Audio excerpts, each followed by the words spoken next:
In this case, that's like an 8 or 10 penny nail that just backed out. And I've just walked past that probably 6, 7, 8 times and didn't even notice it. So the moral of the story is,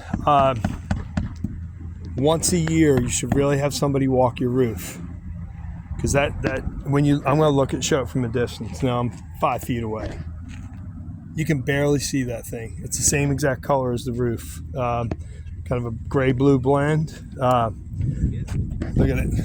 You can barely see that. Now that you see it and you know where it is, you're kind of focused on it. But anyway, this is why you need to check these things, folks. Here's another spot we found. It looks like maybe the wind caught that and it blew up. That's why it's kind of wrinkled, has that wrinkled look on it. Gotta check these, folks. Pat the Gutter Rat. Give us a call.